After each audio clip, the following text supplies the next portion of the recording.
Irmãos, hoje é um dia bem especial, né? Que hoje é dia das mães, não é isso? Por incrível que pareça, esse é o primeiro ano que eu comemoro ou não comemoro o Dia das Mães, porque é o primeiro ano que eu passo sem a minha, né? Minha mãe faleceu ano passado, no mês de junho, então eu ainda consegui passar com ela o último Dia das Mães, mas hoje ela não se encontra mais. Mas creio eu que está nas mãos do Senhor, e isso é gratificante, né? Mas a gente sabe que fica saudade, Mas vamos passar para o texto? Eu quero convidá-los a fazermos uma leitura sobre um caso bem interessante, aonde se fala sobre a essência daquilo que é ser mãe. Pastor, existe um texto que fala sobre a essência daquilo que é ser mãe? Não com essas palavras, mas existe a história que nos mostra essa essência. E eu quero mostrar para vocês o seguinte: a qualidade da mãe. Por favor, calmem e esperem as pontuações certinhas daquilo que eu vou falar, as vírgula, ponto, tá? Vamos direitinho aqui. As mães, elas possuem qualidades que elas são qualidades de atributos divinos, semelhantes àquilo que Deus tem por nós. E aí eu quero que você preste atenção. Eu não estou colocando a mãe na condição de ser Deus. Eu estou dizendo que, claro, que numa situação muito inferior, elas acabaram recebendo atributos tão maravilhosos que nós só podemos, aquilo que nós conhecemos em essência de Deus, nós sentimos isso com as mães. Obviamente existem as muitas exceções, então não é um texto que valida de forma padrão, né? Todas as mães são assim, não. A gente sabe que não. Mas eu quero convidar você a abrir sua Bíblia em 1 Reis, capítulo 3, e nós vamos encontrar o primeiro julgamento, a primeira demonstração da capacidade que Salomão tem conforme aquilo que ele havia pedido para Deus: sabedoria, discernimento. E ele recebe sabedoria e discernimento para julgar um caso extremamente incrível que envolve duas mães. E nós vamos ler o texto, capítulo 3, 1 Reis, capítulo 3, dos versículos 16 em diante. Todos acharam?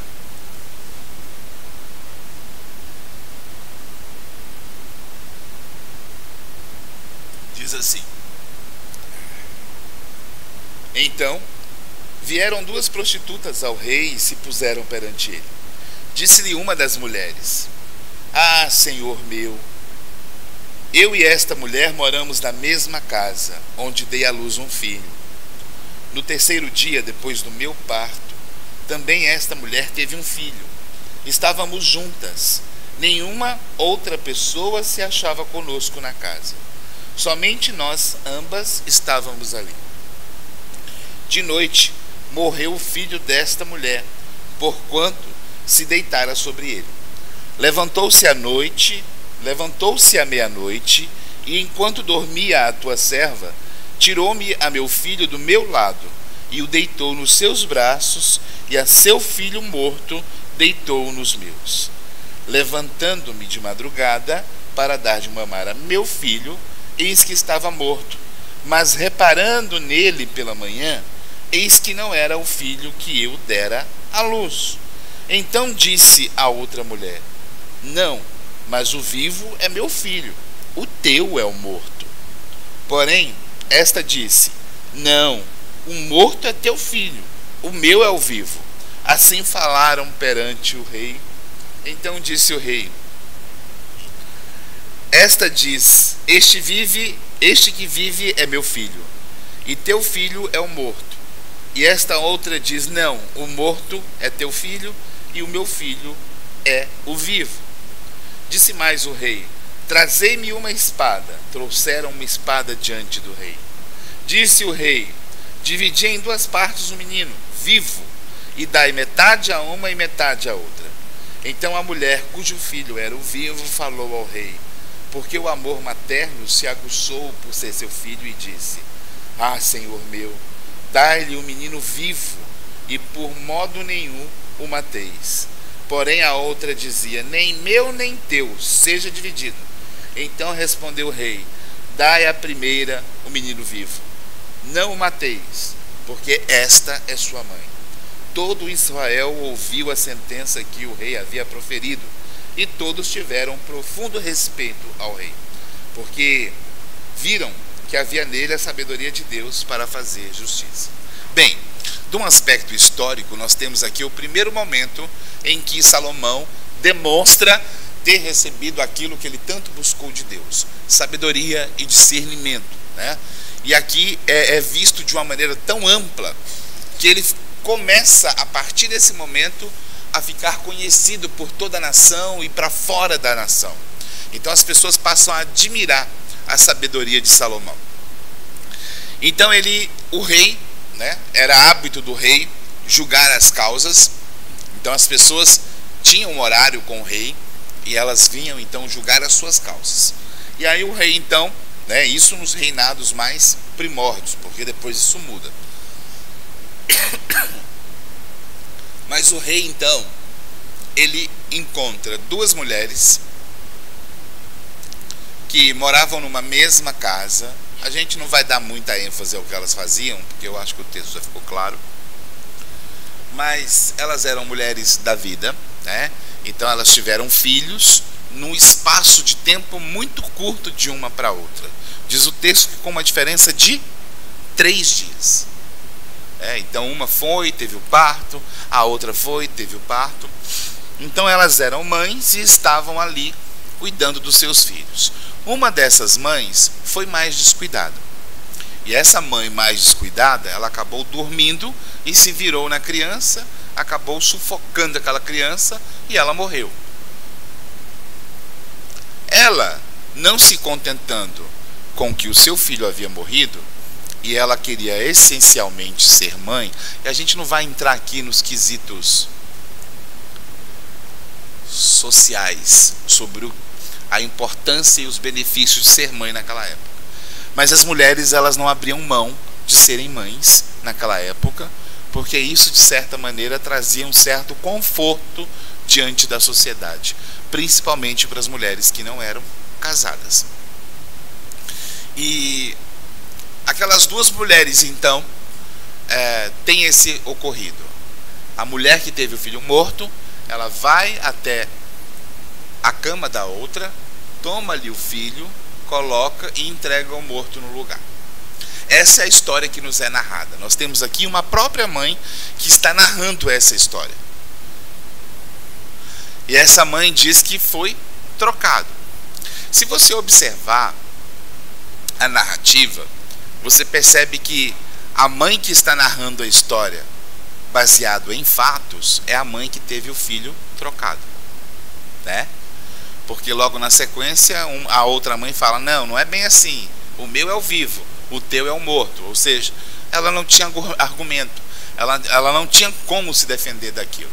Mas o interessante é que aquela mulher percebeu, depois de algumas horas que ela estava com a criança no colo, porque imagina, você está com a criança, descobre que a criança morreu, você não vai ali de imediato tentar perceber se existe semelhança com a sua ou não, né? Não passou na cabeça dela que aquela colega pudesse fazer o que ela fez, trocar as crianças. Ela não imaginou isso a princípio. Só que quando ela começa a reparar na criança, ela observa que aquele não era o filho dela.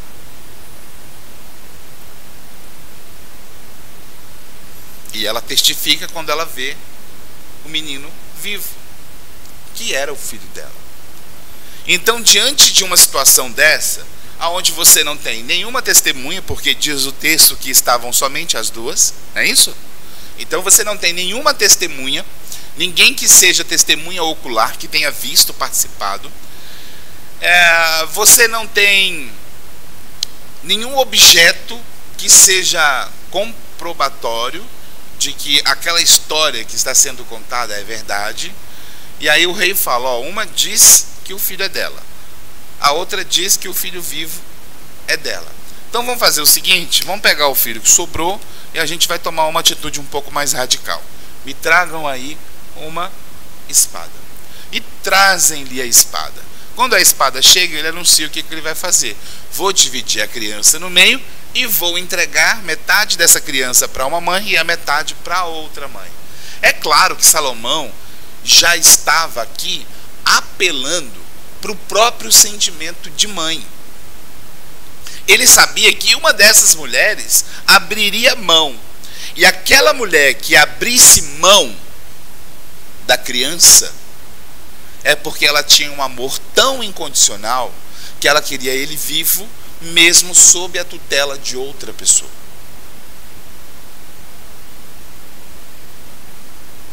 Ele percebeu que o amor de mãe, ele se torna um amor incondicional. E a incondicionalidade desse amor de mãe acaba fazendo com que ele se lembre de tomar uma atitude apelando para esse amor. Ah, pastor, mas tem aquelas mães que embolam as crianças, joga na sacola, vai pro lixo. E essas mães, é como eu disse para vocês, existem exceções, né? A gente pode falar de vários motivos de uma criança recém-nascida ser rejeitada pela mãe, né? Desde valores econômicos e financeiros, desde problemas psicológicos graves, tá? Existem várias situações que podem ser agrupadas que faz com que uma pessoa rejeite o seu próprio filho. Uma mãe rejeite o seu próprio filho. Mas a gente não vai entrar no mérito disso, porque o que a gente vai trabalhar aqui agora é perceber que a Bíblia em si, ela nos traz tantos exemplos de mães extraordinárias, e que essas mães, elas demonstram em si uma capacidade de amor absurdo. Eu costumo brincar, é claro que é uma brincadeira, né? Por isso que eu já falei, eu costumo brincar e dizer que a mãe, ela tem um amor tão incondicional e um amor tão cego que ela acaba fazendo vista grossa para muita coisa que os filhos fazem. O pai não, o pai ele tem aquele amor, mas ele tem aquele senso mais pautado ali na justiça, né? A mãe não. A mãe, se ela puder proteger o filho, a filha, ela vai fazer isso em todo momento. Eu não sei vocês, mas em casa eu tinha uma técnica, né? Eu queria fazer alguma coisa e eu sabia que severamente meu pai diria não. Para onde que eu ia pedir? Para a mãe. Eu já sabia, se eu vim para esse lado e pedir para esse não vai deixar. Se eu pedir para essa, com certeza ela vai deixar. E aí ela deixava, né? Com uma condição, colocava as condições e tal, e eu ia. Fazia o que eu queria. Enfim. Mãe, geralmente ela tem esse olhar para o filho, né? Mais humano. Ela consegue olhar para ele e não pensar apenas na questão física ou material, mas ela também pensa no emocional. Ela consegue entender as vivências que o filho pode ter. Ela compreende o filho numa dimensão que, desculpem os pais, vocês não conseguem. Não existe essa habilidade dimensional. Eu não estou dizendo que o amor de um é maior do que o outro, mas eu estou dizendo que existe uma diferença no exercício do amor da mãe e no exercício do amor do pai. Claro que existem exceções também, né? Mas nós sabemos que geralmente existe uma tendência da mãe, inclusive, extrapolar, no sentido de amar o filho de uma forma tão incondicional que ela passa, inclusive, a não se preocupar com as coisas que o filho vai fazendo ao longo da vida, né? Aquela mãe que está sempre passando a mão na cabeça e tal. Mas por outro lado, né, então fica essa característica das mães, a questão do amor incondicional. Independente se há falha, se há erro, quando eu disse que é parecido com o amor de Deus, eu não disse que é parecido no sentido de ser igual, semelhante. Mas é claro que nós, como seres humanos, nós somos afetados pelo pecado. E a mãe também, mesmo no exercício de mãe, ela também acabou sendo afetada. Há quantas mães que são extremamente egoístas porque elas acreditam que o filho é dela, é propriedade exclusiva minha, e não é bem assim, né? Então, assim, existem coisas que realmente demonstram que, apesar do amor ser incondicional, não é igual o amor de Deus.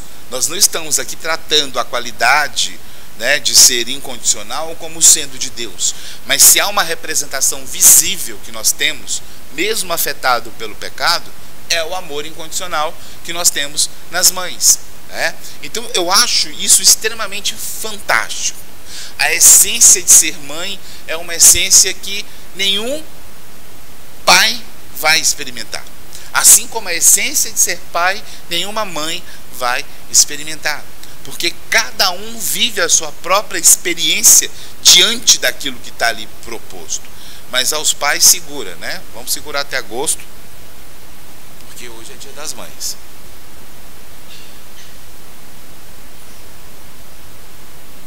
Nós vivemos num país,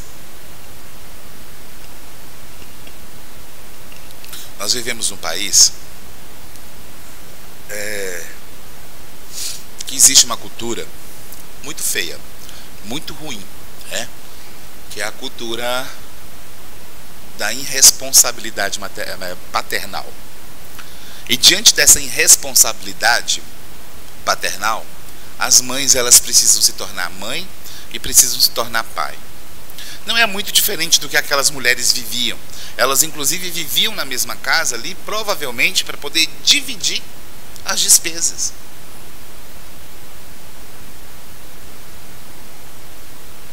Quero que você pense comigo o seguinte, né? Eu estava até conversando isso com alguém aqui da igreja essa semana.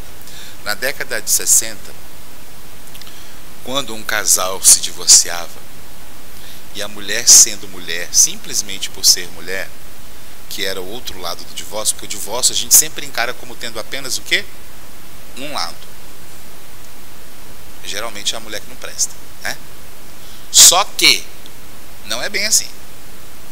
O divórcio, ele tem dois lados. São duas partes. A sociedade foi ensinada a se lembrar apenas da parte feminina. Na década de 60, muitas mulheres foram deixadas pelos seus cônjuges, foram levadas a trabalhar, sustentar a casa, pagar o aluguel, cuidar das crianças, dos filhos, sozinho.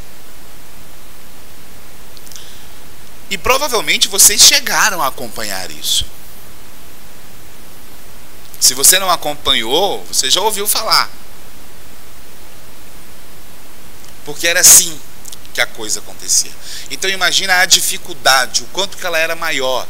Hoje ainda nós vivemos nessa dimensão, aonde nós temos muitas mulheres que vivem sozinhas, sem o amparo paternal, e elas lutam, trabalham, correm atrás para ter o sustento físico do filho e ainda conseguir dar para ele uma dimensão moral. Vocês acham que isso é fácil? Isso já é difícil com o casal participando. Agora você imagina uma pessoa sozinha. E essa pessoa sozinha, ela ainda tem que ouvir de maneira muito desmoralizada o quanto que ela é ruim para a sociedade porque ela não está casada.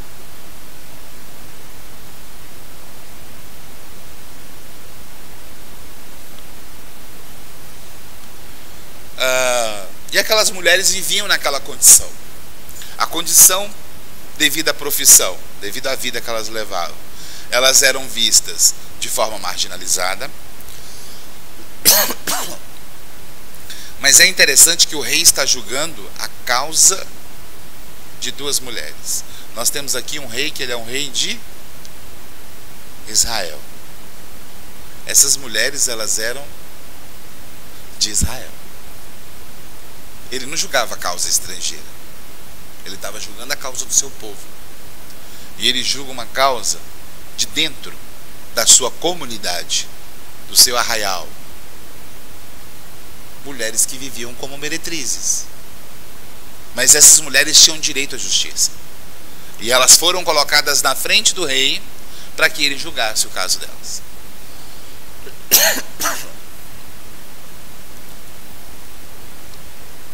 Então, ser mãe é você abrir mão. Se a gente for pegar uma aplicação básica do texto, nós estamos falando aqui de maneira muito genérica que ser mãe é abrir mão daquilo que provavelmente faz parte da sua vida, que vai te trazer benefícios amplos, não no sentido apenas maternal, mas vai te trazer a possibilidade de se tornar uma cidadã, de ter outros olhos na sociedade, porque você tem um filho. E uma dessas mulheres, ela não tinha, a preocupação dela não estava respaldada simplesmente no egoísmo de ter o filho dela para ela, independente se o filho não fosse dela, mas ela queria um filho. Para quê? Para que ela voltasse da marginalidade da sociedade, que ela fosse bem vista novamente pela sociedade, que ela tivesse uma ajuda no futuro do filho. Mas você percebe que uma dessas mães, ela não está preocupada com o fato de ser mãe. Ela não produz o amor de ser mãe. Ela não demonstra a essência do que é ser mãe. Ela tinha preocupações futuras, e por isso que ela pensava: meu filho não pode estar morto, eu preciso ter um filho vivo, independente se é meu ou se é de outro, mas eu preciso de um filho vivo. Já assistiram aquela novela, né, Nazaré? A ladrona de criança? É mais ou menos isso, né?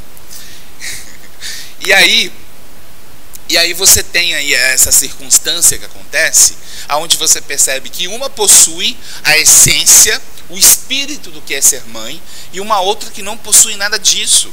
O que ela tem são interesses próprios. Ela está olhando os benefícios que ela poderá colher daquele relacionamento de mãe e de filho. Ela inclusive chega a dizer o quê? Nem eu e nem você. Aos olhos dela, a justiça era o seguinte: uma não pode ser beneficiada e a outra não pode ser prejudicada. Mas o filho morreu por negligência de quem? Da própria mãe. E aquela mãe, então, ela abre mão, ela vai dizer o seguinte: olha, não, espera aí, ó. Então disse a mulher cujo filho era o vivo: falou ao rei, porque o amor materno se aguçou por seu filho. O amor materno se aguçou pelo seu filho. Está entre parênteses, né? Isso aí para mostrar que é uma explicação. O que levou ela a fazer isso? E o que levou ela a fazer isso foi o amor de mãe. E não dos interesses próprios. E foi exatamente esse amor de mãe que levou essa mulher a ter a guarda do filho novamente. Foi a demonstração disso que fez com que o rei entendesse que ela era de fato a mãe. Porque ela abriu mão. Então ela, como mãe verdadeira, abre mão para que o filho não morra, mas para que o filho viva.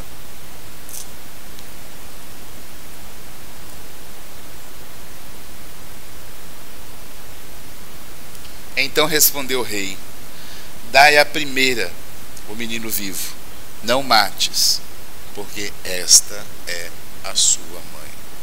Nós podemos perceber que uma mãe, ela é reconhecida. Ela é reconhecida pelo seu amor. Ela se abnega em favor dos filhos. Uma vez eu vi uma reportagem de uma mãe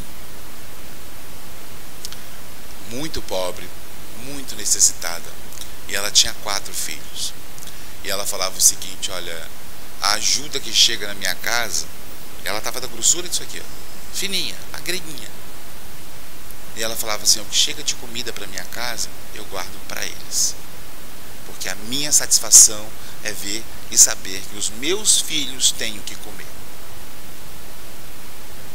E ela toda suja, descabelada, sem roupa, e os filhos arrumados, com a comidinha, não faltava na escola. Então você percebe o quanto que aquela mãe se sacrificava para que os seus filhos pudessem ter uma vida um pouco melhor. É mãe. Mãe age assim. A mãe, quando se sente responsável e quer zelar pela vida do filho, ela age em prol dele. Ela acaba se negando. Há quantos casos de mães que elas acabam, devido ao tempo corrido, aos afazeres, porque além de ser mãe, a mulher ainda se torna profissional, ela se torna dona de casa, ela tem 1001 utilidades, né? E aí às vezes você chega o marido que ainda tenta trazer uma crítica positiva à mãe, dizer o seguinte: nossa, depois que a criança nasceu, você não se cuida mais. A vontade que há de falar para aquele marido é o seguinte: desgraçado, se você me ajudasse na atitude da criação, eu teria tempo para fazer unha, cabelo, maquiagem, mas eu não tenho. Não tenho. Alguém pode pensar assim: eu estou achando que esse pastor é a favor das mulheres. 100%, tá? 100%. Depois eu vou dar um curso para as mulheres assim, com base na Bíblia, né? Você colocar o cabresto. Enfim, brincadeira à parte, né? A gente sabe muito bem que a Bíblia coloca essas coisas. Mas isso para a gente poder perceber a injustiça que às vezes acontece dentro de um relacionamento. Porque quando você está casado, você tem um relacionamento ali, com seu marido. A partir do momento que os filhos nascem, vocês então têm responsabilidade redobrada. E existem funções dentro disso, no sentido de ser dividido, para não ficar pesado nem para o lado A e nem para o lado B. Só que mesmo sem a participação do lado A, o lado B vai fazer o seu melhor. Vai se dedicar, vai se colocar à disposição e não vai reclamar. Algumas reclamam, claro, né? Mas nem todo mundo reclama. Então eu acho um negócio assim maravilhoso o fato de ser mãe. Se você for olhar, ser mãe é dar a vida dentro de um significado místico. Quando eu tô falando de místico aqui, gente, pelo amor de Deus, tá? Não estou falando nada relacionado, mas é o significado da palavra místico. O místico é aquilo do qual nós não temos conhecimento, mas nós sabemos que acontece. Então, assim, o fato da mãe dar à luz ao filho, depois de ter gerado ele por 9 meses, a gente tem uma explicação científica? Tem. Mas você não tem uma explicação científica para a grandeza desse amor. E isso é muito místico. É o sentido que a gente sabe que esse amor existe, mas a gente não consegue explicá-lo de uma forma que seja científica, que dê para que todos entendam, né? Então você que é filho, valorize a mãe que cuidou, a mãe que sofreu, que passou por dificuldades, né? Há quantos que aqui estão pensando: poxa, a minha mãe realmente, né? Meu pai largou minha mãe sozinha, desamparada, ela teve que, numa década extremamente difícil, ela teve que providenciar para dentro de casa, ter tempo de cuidar dos filhos, e era algo extremamente complicado. Imagina. Mas nem por isso ela deixou de ser mãe. Porque o amor está ali, inerente. E é uma coisa tão interessante que, independente dessa mãe, se ela é cristã ou não é cristã, é uma característica cabível às mulheres que se tornam mães. Ou seja, não é a religião que te ensina a ser mãe. É a natureza que te ensina a ser mãe. Esses dias eu estava vendo um vídeo Eu gosto muito desses vídeos de animais, natureza, né? E aí eu saio de casa, vocês vão rir, né? Eu saio de casa e eu deixo minha TV ligada nessas coisas que passam na natureza para os meus cachorros. Se eles vão assistir, eu não sei. Pelo menos dá a sensação que eles têm companhia. Para mim, não para eles. Mas para mim eu fico com a sensação que eles têm companhia. E de certa maneira também, como eu moro em casa, né? Alguém escuta, alguém que está com intenção ou mal intencionado ali, olha, não, tem gente aí, vamos embora. Então eu deixo a TV ligada ali e fica nessa coisa, mostrando. E aí teve uma vez que mostrou um leopardo, uma leoparda. Ela ia atacar um veado, e quando ela chegou para atacar, ela estava em processo de parto, e a leoparda não viu que ela estava em processo de parto. Então aquela mãe, no desespero, ela solta o feto e vai embora. Aí o leopardo para, olha para a mãe que está correndo, olha para o animal caído ali, né? No seu primeiro momento de vida. Ela chega perto, ela cheira, ela lambe, ela chega. E eu ficava naquela tensão, né? Ai meu Deus, vai pegar o bichinho. Vai pegar o bichinho. Aí eu fico com dó. Eu tenho muita dó dessa coisa da cadeia alimentícia. Fazer o que a vida, né? E aí, depois mostra ela pegando na boca, levando, cuidando, e passa ela brincando com ele maiorzinho. Já correndo, brincando. Eu falei, gente, que coisa mais linda. É claro que o animal não pensa, mas isso nos faz pensar na capacidade materna do ser. O quanto que isso às vezes é um instinto tão natural, né? Tudo bem que no mundo animal, se você for olhar, geralmente cada animal, cada mãe, e é interessante esse processo animal porque dificilmente você encontra a paternidade cuidando das crias. Geralmente são as mães. São as mães que criam, que cuidam, que ensinam a caçar, que ensinam a se alimentar. Geralmente são as mães. E aí, e geralmente quando o filho alcança uma certa idade, ela simplesmente só olha para trás e vai embora. Porque ele precisa viver sozinho. E ali ela vai ter mais um outro filho, uma outra ninhada, e vai cuidar daqueles filhos. Então assim, é muito interessante o poder que a gente tem, que nos diferencia dos animais, que é o fato de ter esse apego, esse aconchego, né? É igual nos Estados Unidos, existiu sempre essa crítica com relação a minha família do lado brasileiro, né? Por quê? Porque a gente tem essa coisa mais próxima, mais viva, de estar junto, né? E eles não. Aqui eu chegava para minha avó, benção, vó, tudo bem, abraça, beijo. Fui criado assim, tomando bênção de vó. A outra de lá era, oi vó, tudo bem, tudo bem. Isso que assim, 3, 4, 5 anos sem se ver, e tava tudo certo. Então depende muito, né? Então a gente tem essa coisa familiar do apego até os dias depois de crescido, né? A mãe não tem esse negócio de olhar para o filho, agora é hora de você crescer, viver a sua vida e eu vou embora. Não, a mãe não vai embora, mas a mãe está sempre presente. O pai não vai embora, a não ser quando ele é um sem vergonha que abandona a mãe sozinha para poder viver a vida dele adoidado. Mas o pai, que é pai de verdade, também não abandona, ele vai estar ali cuidando, próximo. E é isso que dá o significado de família. Cada um dentro da sua função, dentro do seu papel, exercendo o amor, o cuidado, o carinho que Deus lhe deu para que você exercite isso no seio daquela família. Então, mães, o que nós podemos dizer sobre vocês? Somos gratos a Deus, muito gratos a Deus, porque ainda há um diferencial na mãe cristã. Porque nós falamos que o pecado ele pode transformar, tornar corruptível a essência do que é ser mãe. Mas Cristo ele vem e faz o quê?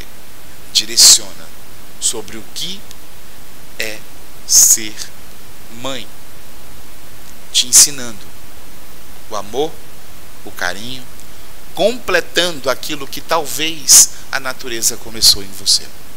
Que Deus assim nos abençoe e que sejamos sempre gratos a Cristo por tudo que Ele tem nos dado.